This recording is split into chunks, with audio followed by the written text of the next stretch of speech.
உலக புகழ்பெற்ற பாலமேடு ஜல்லிக்கட்டு இன்னும் சற்று நேரத்தில் தொடங்க உள்ள நிலையில் கோயில் காலை வாடி வாசலுக்கு அழைத்து வரப்பட்டிருக்கிறது. இது பற்றி விரிவான தகவலை தர காத்திருக்கிறார் செய்தியாளர் செல்வகுமார். அதற்கு முன்னதாக அதன் காட்சிகளை பார்க்கலாம். தொடர்ந்து செல்வகுமாரிடம் பேசலாம். செல்வகுமார், இன்னும் சற்று நேரத்தில் பாலமேடு ஜல்லிக்கட்டு தொடங்கப்பட இருக்கிறது. வாடி வாசலுக்கு கோயில் காளையானது அழைத்து வரப்பட்டிருக்கிறது. இன்று நடைபெறக்கூடிய ஜல்லிக்கட்டில் எத்தனை காளைகள் களம் காண இருக்கின்றன? எத்தனை மாடுபிடி வீரர்கள் இதில் இருக்கிறார்கள்? விவரங்கள் என்ன? மதுரை மாவட்டத்தில் நடைபெறக்கூடிய இந்த முக்கியமான நடைபெறக்கூடிய 2 உலக புகழ்பெற்ற ஜல்லிக்கட்டுகளில் பாலமேடு ஜல்லிக்கட்டு இன்னும் சிறிது நேரத்தில் துவங்க இருக்கிறது. இதற்காக அந்த பாலமேடு பகுதியில் இருக்கக்கூடிய அந்த ஊரில் இருக்கக்கூடிய 7 சுவாமி காளைகள் தற்போது வாடி வாசலுக்கு அழைத்து வரப்பட்டிருக்கிறது. மஞ்சள் மலை சுவாமியினுடைய அந்த ஆற்றினுடைய திடலில் தான் இந்த ஜல்லிக்கட்டு நிகழ்ச்சி நடைபெறும். இந்த ஊரினுடைய பாரம்பரியம் இந்த கோயில் காளைகளை முதலாவதாக இந்த வாடி வாசல் வழியாக ஒன்றாக அழைத்து வரப்படும். அந்த காளைகளை யாரும் பிடிக்க மாட்டார்கள். மேளதாளங்கள் முழங்க உற்சாகமாக அந்த காளைகளை அந்த ஊரை சேர்ந்தவர்கள் ஒன்றின் ஒன்றாக தற்போது அழைத்து வந்து அந்த வாடி வாசல் அருகே கொண்டு வந்து மேளதாளங்கள் முழங்க தற்போது ஆட்டங்கள் பாட்டம் என இந்த பகுதி முழுவதும் உற்சாகம் நடைபெறுந்து கொண்டு ஓடிக்கொண்டிருக்கிறது. இந்த ஜல்லிக்கட்டு நிகழ்ச்சியில் இந்த காளைகள் அவிழ்த்து விடப்பட்ட பின்பாக இந்த காளைகளை யாரும் பிடிக்கக்கூடாது. இதற்கு பின்பாக இந்த போட்டியில் பங்கேற்பதற்காக ஏற்கனவே 1000 காளைகள் பதிவு செய்திருக்கின்றன. இந்த 1000 காளைகள் ஒன்றின் பின் ஒன்றாக இந்த களத்தின் வாடி வாசலின் வழியாக இந்த களத்தில் இறக்கிவிடப்படும். இதற்காக 600 மாடுபிடி வீரர்கள் ஏற்கனவே மருத்துவ பரிசோதனை மேற்கொள்ளப்பட்டு 12 சுற்றுகளாக ஒரு சுற்றுக்கு 50 பேர் வீதம் வந்து இந்த களத்தில் இறக்கிவிடப்படுவார்கள். இதற்காக ஒவ்வொரு சுற்றுக்கும் நிச்சயமான அவர்களுக்கான பனியன்கள், கலர் பனியன்கள் வழங்கப்படும். அதனைத் தொடர்ந்து அவர்கள் களத்தில் வந்து நேரடியாக களத்தில் இறக்கப்படுவார்கள். அதன் பின்பு இந்த நிகழ்வு என்பது தொடர்ந்து நடைபெற இருக்கிறது. இந்த நிகழ்வில் காளைகளுக்கும் வீரர்களுக்கும் பாதுகாப்புக்காக பல்வேறு ஏற்பாடுகளை மாவட்ட நிர்வாகம் அதே போன்று கால்நடைத்துறையும் செய்திருக்கிறார்கள். வருகின்ற மக்களுக்கு பாதுகாப்பாக கிட்டத்தட்ட ஒரு 3000க்கும் அதிகமான போலீசாரும் பாதுகாப்பு பணியில் ஈடுபடுத்தப்பட இருக்கிறார்கள். முறைப்படி இந்த ஜல்லிக்கட்டு நிகழ்வை துணை முதலமைச்சர் உதயநிதி ஸ்டாலின் துவக்கி வைக்கிறார். அதற்கு முன்னதாக இந்த ஊர்காளைகளை அந்த வாடிவாசலுக்கு கொண்டு வருகின்ற அந்த நிகழ்வு நடைபெறுவதற்கான அனைத்து ஏற்பாடுகளும் செய்யப்பட்டிருக்கின்றன. இன்னும் சற்று நேரத்தில் துணை முதலமைச்சர் உதயநிதி ஸ்டாலின் அவர்கள் மதுரை பாலமேடு ஜல்லிக்கட்டு போட்டியை தொடங்க இருக்கிறார். இது மட்டுமில்லாமல் இந்த ஆண்டு மாடுபிடி வீரர்களுக்கும் சரி காளைகளுக்கும் சரி வின்பனங்களுக்கு என்னென்ன பரிசுகள் வழங்கப்பட இருக்கிறது, அதை பற்றி சொல்ல முடியுமா செல்வகுமார்? வழக்கமாகவே இந்த ஜல்லிக்கட்டு நிகழ்ச்சியில் பங்கேற்கக்கூடிய வீரர்களுக்கு ஆரம்ப காலங்களில் வெறும் பாத்திரங்கள் மற்றும் வெள்ளிக்காசுகள் வழங்கப்பட்டன. ஆனால் தற்பொழுது அந்த அடுத்த கட்டமாக இந்த போட்டியில் பங்கெடுத்து வெற்றி பெறக்கூடிய அந்த வீரர்களும் சிறந்த காளைகளாக இருக்கட்டும் அவர்களுக்கு கார்கள் வழங்கப்பட்டது. ஆனால் இந்த ஆண்டு முதல் முறையாக இந்த விவசாயம் சார்ந்த இந்த இருக்கக்கூடிய அந்த விவசாயிகளுக்கு கார்கள் வழங்காமல் அவர்களுக்கு ஒரு உழவுக்கு பயன்படக்கூடிய டிராக்டர் வழங்க வேண்டும் என்ற கோரிக்கை ஏற்கனவே வைக்கப்பட்டிருந்தது. அந்த அடிப்படையில் தான் இந்த ஆண்டு அவனியாபுரம் ஜல்லிக்கட்டாக இருந்தாலும் சரி, பாலமேடு ஜல்லிக்கட்டும் அதே போன்ற அலங்காநல்லூர் ஜல்லிக்கட்டும் இந்த 3 ஜல்லிக்கட்டுகளுமே சிறந்த காளைகளுக்கு வெற்றி பெறக்கூடிய அந்த காளையோட உரிமையாளருக்கு டிராக்டர் வழங்குவதற்கான ஏற்பாடுகள் செய்யப்பட்டு இந்த டிராக்டர்கள் இங்கு வைக்கப்பட்டிருக்கிறது. அதே போன்று சிறந்த மாடுபிடி வீரராக வரக்கூடியவருக்கு கார் பரிசீலிக்கப்படுகிறது.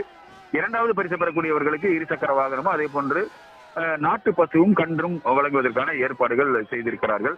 இதுபோக வழக்கம் போக அந்த கட்டில், பீரோல், தங்க காசு, வெள்ளிக்காசு அதே போன்று பாத்திரங்கள் என வழக்கம் போக வழங்கக்கூடிய மற்ற பரிசுகளும் சைக்கிள் உள்ளிட்ட அனைத்து பரிசுகளும் தொடர்ந்து வழங்கப்படும். பரிசுகளை பொறுத்தளவில் ஏற்கனவே அந்த பரிசுகளை எல்லாம் கொண்டு வந்து ஏற்கனவே இந்த வாடி வாசலுக்கு அருகே மிகப்பெரிய அளவில் அவர்கள் வைக்கப்பட்டு ஒரு பொதுமக்களுடைய பார்வைக்கு வைக்கப்பட்ட அவர்களுக்கு அவ்வப்போதே அந்த பரிசுகள் அவர் கைகளில் கொடுக்கப்பட்டுவிடும். எனவே போட்டிகளில் வெற்றி பெறக்கூடிய வீரர்களுக்கு இந்த மாதிரி கூடுதலான பரிசுகள் வழங்கப்படும். செல்வகுமார், இன்னும் சற்று நேரத்தில் தொடங்கப்பட இருக்கக்கூடிய பாலமேடு ஜல்லிக்கட்டில் ஒருவேளை காயமடையும் வீரர்களுக்கும் சரி மாடுகளுக்கும் சரி மருத்துவ உதவி, அதுக்கப்புறம் முன்னேற்பாடுகள், எத்தனை காவல்துறையினர் தற்பொழுது இந்த பணியில் ஈடுபடுத்தப்பட்டிருக்கிறார்கள், அது பற்றி சொல்லுங்க செல்வகுமார். ஜல்லிக்கட்டு நிகழ்ச்சியில் ஒருபுறம் தயார்படுத்துகின்ற பணி ஒருபுறம் இருந்தாலும் மற்றொரு புறம் இந்த நிகழ்ச்சியில் பங்கேற்று காயமடையக்கூடிய மற்றவர்களுக்கு அந்த 2 பிரிவு, அதாவது வந்து கால்நடைத்துறையின் சார்பாக ஒரு பிரிவும் மருத்துவ குழு சார்பாக ஒரு குழுவும் கிட்டத்தட்ட ஒரு 100க்கும் மேற்பட்டோர் இந்த தனித்தனி குழுவாகவே செயல்படுகிறார்கள். ஆம்புலன்ஸை பொறுத்தளவு 108 ஆம்புலன்ஸ் 10க்கும் மேற்பட்ட ஆம்புலன்ஸ்கள் இங்கே தயார் நிலை வைக்கப்பட்டிருக்கின்றன. இந்த காயமடையக்கூடிய அது சிறு காயமடையக்கூடியவர்களுக்கு உடனடியாக இங்கே மருத்துவ சிகிச்சை அளிப்பதற்கான ஏற்பாடுகள் இங்கே மருத்துவமனை தயார் செய்யப்பட்டிருக்கிறது. கூடுதலாக அதாவது படுகாயமடைந்து உடனடியாக அவசர சிகிச்சை தேவைப்படுபவர்களை உடனடியாக மதுரைக்கு கொண்டு சென்று அங்கு அவர்களுக்கு தேவையான அனைத்து சிகிச்சைகள் அளிப்பதற்காக ஏற்கனவே தயார் செய்யப்பட்டு சிறப்பு மருத்துவ வார்டு மதுரையில் அதற்காக தயார் செய்யப்பட்டு தயாராக இருக்கிறது. அதே போன்று காளைகளை மட்டுமல்ல, இது அதே போன்ற ஒரு காயமடையக்கூடிய இந்த காளைகள் இருந்தாலும் அதற்கு தனியாகவே ஒரு ஆம்புலன்ஸ் ஏற்பாடு செய்யப்பட்டு இருக்கிறது. அந்த காளைகளும் காயமடைந்தால் அவர்களும் உடனே கொண்டு வருவதற்கான காளைகளுக்கும் இது போன்ற கால்நடை மருத்துவர்கள் தயாராக இருக்கிறார்கள். தீயணைப்பு வீரர்களும் இதற்கான தனி ஏற்பாடுகள் செய்யப்பட்டிருக்கிறது. செல்வகுமார், ஜல்லிக்கட்டுன்னு சொன்னாலே அவனியாபுரம், பாலமேடு, அலங்காநல்லூர் சொல்லுவாங்க. இதனை ஒட்டி ஜல்லிக்கட்டை நேரில் காண எந்தெந்த ஊர்கள் இருந்து தற்பொழுது பார்வையாளர்கள் அங்கு வந்திருக்கிறார்கள், அவர்களுக்கு என்னென்ன முன்னேற்பாடுகள் செய்யப்பட்டிருக்கு, அதை பற்றி சொல்லுங்க. இந்த 3 ஜல்லிக்கட்டில் பாலமேடு ஜல்லிக்கட்டில் பொதுமக்கள் அதிக அளவில் பார்க்கக்கூடிய அளவில் மிகப்பெரிய விஸ்தாரமாக விலாசமாக இருக்கக்கூடிய ஒரு இடம். எனவே இந்த ஜல்லிக்கட்டில் அதிக அளவில் பார்வையாளர் வருவாள். 25,000க்கும் மேற்பட்ட பார்வையாளர்கள் பார்க்கக்கூடிய வசதி உள்ள ஒரு இடம். ஏனென்றால் மஞ்சள் மலை ஆறினுடைய அந்த கரைகளில் தான் இந்த ஜல்லிக்கட்டு நிகழ்ச்சி நடைபெறும். அதனால்தான் ஊர் மக்கள் முழுவதுமாக மட்டுமல்லாமல் வெளி மாவட்டம் இல்லாமல் வெளிநாடுகளில் இருந்தும் அதிக பேர் பாலமேடு ஜல்லிக்கட்டை பார்ப்பதற்காக விரும்பி வருவார்கள். அதே போன்று முக்கிய பிரமுகர்களும் பலர் இந்த ஜல்லிக்கட்டு நிகழ்ச்சியை பார்ப்பதற்காக அதிக பேர் வருவார்கள். என்றால் நேரடியாக வாடிவாசல் என்பது நேராக இருக்கக்கூடிய ஒரு வாடிவாசல். எனவே மாடு வெளியே ஓடி வருவது எந்த பகுதியில் இருந்தாலும் பார்க்கக்கூடிய வசதிகள் இருக்கக்கூடிய பகுதி. எனவே இந்த பகுதியில் அதாவது இலவசமாகவும் அதே போன்று கட்டணம் கொடுத்தும் பொதுமக்கள் அமர்வதற்கான ஏற்பாடுகள் செய்திருக்கிறார்கள். அதில் அதிகாலையில் இருந்தே இந்த காலை 4 மணிக்கு முதலாகவே அந்த இடங்கள் முழுவதுமாக பொதுமக்கள் வந்து இந்த இடத்தில் அமர்ந்திருக்கிறார்கள். கட்டணத்தில் பெறக்கூடியவர்கள் ஒரு மணி நேரத்துக்கு ஒரு முறையோ அல்லது 2 மணி நேரத்துக்கு ஒரு முறையோ தங்களுடைய இடத்தை மாற்றி மாற்றி தொடர்ந்து வருவதற்காக ஏற்பாடுகள் செய்திருக்கிறார். தொடர்ந்து பேசலாம் செல்வகுமார். மதுரை பாலமேட்டில் ஜல்லிக்கட்டு போட்டி இன்னும் சற்று நேரத்தில் தொடங்கப்பட இருக்கிறது. துணை முதலமைச்சர் உதயநிதி ஸ்டாலின் அவர்கள் இதனை தொடங்கி வைக்கிறார். அதற்கு முன்னதாக கோயில் காளையானது தற்பொழுது வாடிவாசலுக்கு அழைத்து வரப்பட்டிருக்கிறது. தற்பொழுது அதன் காட்சிகளை பார்க்கலாம்.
மதுரை பாலமேட்டில் ஜல்லிக்கட்டு போட்டி இன்னும் சற்று நேரத்தில் தொடங்கப்பட இருக்கிறது. அதற்கு முன்னதாக கோயில் காளையானது வாடிவாசலுக்கு அழைத்து வரப்பட்டிருக்கிறது. தற்பொழுது மாவட்ட ஆட்சியர் அரங்கத்திற்கு வந்திருக்கிறார்.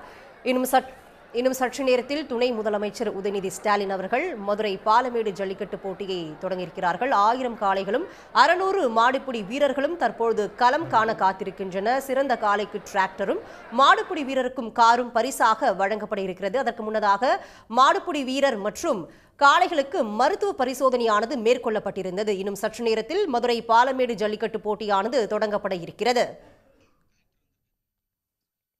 தற்பொழுது மாவட்ட ஆட்சியர் அரங்கத்திற்கு வந்திருக்கிறார். அதன் காட்சிகளை தற்பொழுது திரையில் பார்த்துக் கொண்டிருக்கிறோம். இன்னும் சற்று நேரத்தில் மதுரை பாலமேடு ஜல்லிக்கட்டு போட்டியை துணை முதலமைச்சர் உதயநிதி ஸ்டாலின் அவர்கள் தொடங்கியிருக்கிறார்.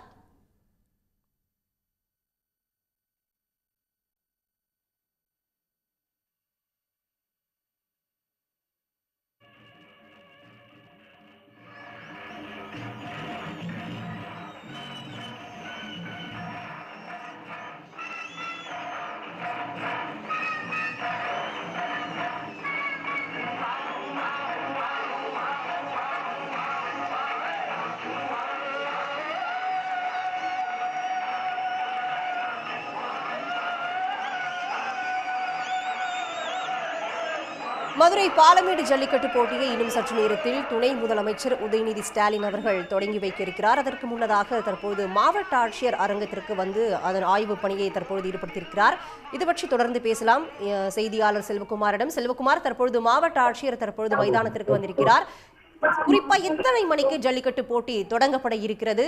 காளைகள் மற்றும் மாடுபிடி வீரர்கள் எல்லாருமே தயார் நிலையில் இருக்காங்களா? விவரங்கள். ஜல்லிக்கட்டு களத்திற்கு மதுரை மாவட்டத்துடைய ஆட்சியர் பிரவீன் குமார் தற்போது வந்திருக்கிறார். தொடர்ந்து துணை முதல்வர் இன்னும் சற்று நேரத்தில் வர இருக்கிற நிலையில் அதற்கான ஏற்பாடுகள் குறித்து இந்த ஆய்வுகளை மேற்கொண்டிருக்கிறார். அந்த ஜல்லிக்கட்டு இன்னும் சற்று நேரத்தில் துவங்கி இருக்கின்றது. துணை முதலமைச்சர் வருகின்ற வழி முழுவதுமாக அவருக்கு வரவேற்பு இருக்கின்ற நிகழ்வு நடைபெற்று சிறிது நேரத்தில் அவர் வந்தவுடன் இதற்கான அனைத்து ஏற்பாடுகளும் செய்யப்பட்டுள்ளது. காளைகளை பொறுத்தளவில் ஏற்கனவே 1000க்கும் மேற்பட்ட காளைகள் ஆன்லைன் மூலமாக ஏற்கனவே பதிவு செய்யப்பட்டிருக்கின்றன. அந்த காளைகளுக்கு மருத்துவ கால்நடைத்துறை அதிகாரிகள் ஏற்கனவே அவர்கள் சோதனை செய்து களத்திற்கு அந்த காளைகளை உள்ளே இறக்குவதற்கு தயார் நிலையில் நிறுத்தி வைத்திருக்கிறார்கள். காளைகளுடைய உயரம், கொம்பு, அதே போன்ற அதனுடைய பல்வரிசை உள்ளிட்டதை கணக்கிடப்பட்டு அந்த காளைகள் இந்த களத்திற்கு இறக்கிவிடப்படும். உடல் சோர்வாக இருக்கக்கூடிய காளைகள் அல்லது உடல்நிலை குறைவாக இருக்கக்கூடிய காளைகளுக்கு களத்தில் வருவதற்கு அனுமதி கிடையாது. அதனை தயார் செய்து அந்த காலையில் தயார் நிலையில் இருக்கிறார்கள் வீரர்கள். அதாவது தற்போது அந்த ஊரினுடைய கோயில் காளைகளை கொண்டு வந்து வாடிவாசல் அருகே இந்த ஊர் காளைகளுக்கு இந்த காளைகள் வந்து சென்றவுடன் அவர்கள் இந்த ஜல்லிக்கட்டு களத்தில் பங்கேற்கக்கூடிய முதல் சுற்று வீரர்கள் களத்தில் வருவார்கள்.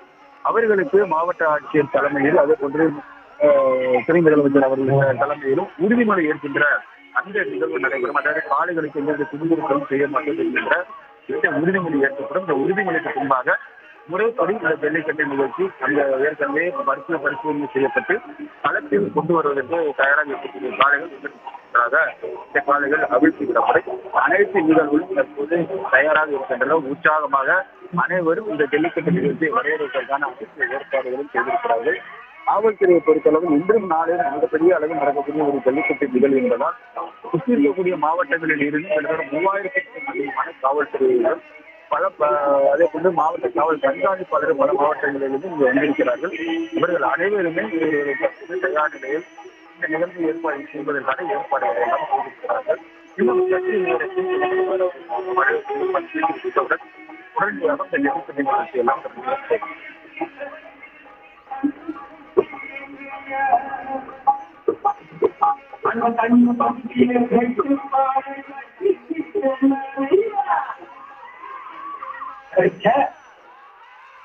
உடனுக்குடன் செய்திகளை தெரிந்து கொள்ள சன் நியூஸ் பெல் ஐகானை கிளிக் பண்ணுங்க.